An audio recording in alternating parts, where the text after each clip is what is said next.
There's a race happening right now that most people aren't watching. Not because it isn't important, because it doesn't look like a race.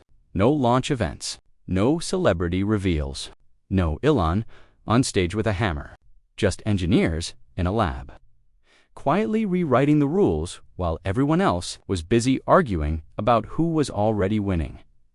And here's the uncomfortable part.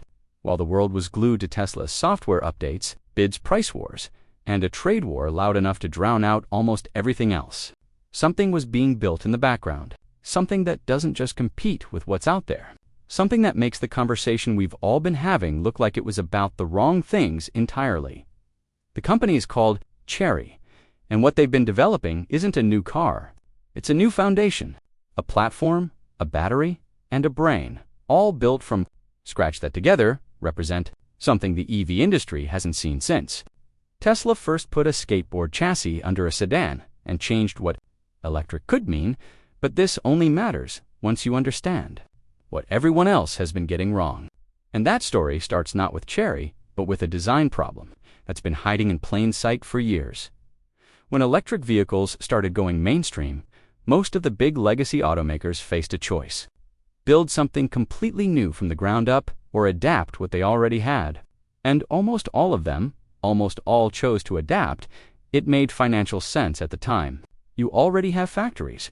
You already have supply chains. You already have a platform that took decades and billions to develop. So you take that platform, you remove the engine, you stuff in a battery pack, you reroute some wiring, and you call it electric. And from the outside, it looks fine. It looks modern. It has a touchscreen and a charging port and a range estimate that sounds impressive in a press release. But underneath, it's still the old world. The transmission tunnel is still there, a raised ridge running through the cabin floor that existed because a drive shaft used to live there. The steel structure is still heavy and segmented. The underbody is still assembled from 70, sometimes 80 separate steel parts, stamped and welded together one by one. Every one of those weld points is a compromise, a potential weak spot, a place where vibration can creep in, where structural rigidity bleeds away, where the gap between what the car could be and what it actually is gets quietly wider. It's automotive Tetris. You're forcing a new idea into an old box. You can cut a little here, adjust a little there, make it fit. But fitting isn't the same as belonging. And eventually, the box becomes the limit. This is the problem Chery decided not to solve. They decided to ignore it entirely. The EOX platform starts with a question most manufacturers stopped asking a long time ago. What if you forgot everything you knew about how a car is built and started over? No legacy structure to work around, no old chassis to adapt, no transmission tunnel, no segmented steel floor, no decades of tooling telling you what shape the car has to be. Instead, the entire underbody, the part that in a traditional car would be welded together from dozens of separate pieces, is cast as a single unit, one piece. Aerospace-grade aluminum alloy poured into a mold under thousands of tons of pressure and formed in a single process. The result isn't just structurally cleaner. It's fundamentally different in a way that shows up everywhere. Torsional rigidity, how much the chassis resists twisting under pressure, reaches approximately 40,000 Newton-meters per degree on the EOX platform. To put that in context, that kind of stiffness used to be reserved for carbon fiber cars that cost $500,000 and were never meant to carry groceries. Now it's in a mass-market platform. What that means in real driving is something you feel before you understand it. Corners feel planted. Suspension has something solid to work against. Road noise that usually creeps in through the gaps between welded joints. It's not there.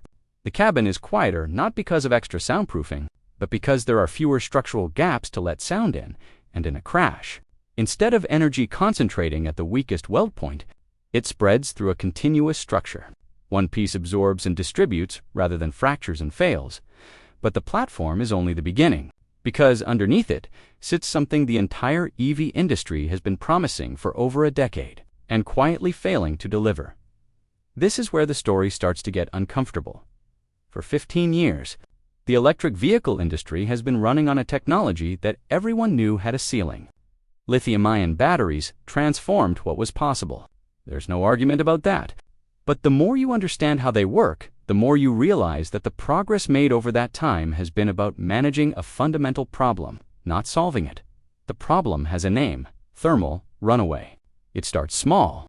Microscopic metal structures called dendrites form inside the cell during charging and discharging. They grow over time. If one of them bridges the gap between electrodes and causes an internal short circuit, temperature rises. And in a lithium-ion cell, rising temperature accelerates the chemical reaction, which generates more heat, which accelerates the reaction further. It becomes self-sustaining. And because the electrolyte, the liquid medium that carries energy between electrodes, is flammable, what follows is a fire that produces its own oxygen. You can't smother it. Pouring water slows it, but it will burn until there's nothing left to burn. The industry's response was to get better at containment. Better cooling systems, better battery management software, better structural packaging, and it worked, to a point. Modern lithium-ion packs are genuinely safer than they were 10 years ago. But safe enough and problem solved are not the same thing. So for 15 years, while battery energy density improved incrementally and range numbers crept upward, the fundamental chemistry stayed the same. The prison got more comfortable. The walls didn't move until Kunpeng. The change Kunpeng makes sound simple when you describe it. Replace the liquid electrolyte with a solid one, ceramic or polymer-based. No flammable liquid, no dendrite pathways, no thermal runaway cascade. But the implications aren't simple at all. When you remove the liquid electrolyte, you don't just remove the fire risk. You change the entire geometry of what's possible inside the cell. Solid-state cells can be stacked differently. They can be made thinner. They can hold more energy in less space. Kunpeng S cells reach an energy density of approximately 600 watt-hours per kilogram. For comparison, Tesla's 4,680 cells, widely considered among the best in production today, sit in the range of 150 to 290 watt-hours per kilogram. BYD's Blade battery, the technology that reshaped the industry's conversation about safety, sits in a similar range. Kunpeng stores nearly 3 times the energy in the same weight. 3 times that number. If it holds its scale, doesn't just improve range, it changes what range means. A single charge in real-world conditions, approaching 1,500 kilometers, not a lab figure, not an optimistic estimate on a flat road with no wind and no air conditioning, a number that makes the question of where the next charging station is largely irrelevant. And the safety tests, they didn't run simulations. They cut the cells open. They shot them. They drove steel nails through them, the same test that causes thermal runaway in lithium-ion, cells with a reliability that's almost mechanical. No fire, no smoke, no explosion. The reaction stayed controlled because there was no liquid to ignite, no chain reaction waiting to be triggered. Just a damaged cell that stopped working, and nothing more. If that result scales into production, the fear that quietly sits in the back of every EV owner's mind, the one nobody likes to admit is there, doesn't just get smaller, it disappears. But a car isn't only a structure and a battery. It's also a nervous system. And this is where a gap has been hiding that almost no one talks about. The communication system most cars still use today was developed in the 1980s. CAN boost controller, area network was revolutionary for its time. It gave different parts of the car a way to talk to each other without running a dedicated wire between every component. For a car built around a combustion engine with relatively simple electronics, it was exactly what was needed. That was 40 years ago. Today's vehicles run cameras, radar, LiDAR, infotainment systems, driver assistance software, over-the-air updates, and real-time sensor fusion.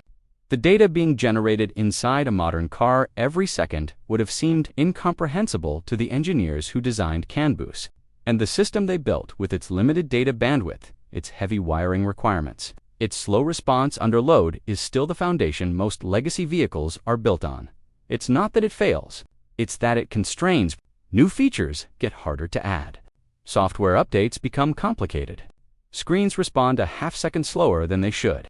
The hardware improves, but the communication layer between components becomes the bottleneck, the brain gap. A new machine running on an old nervous system.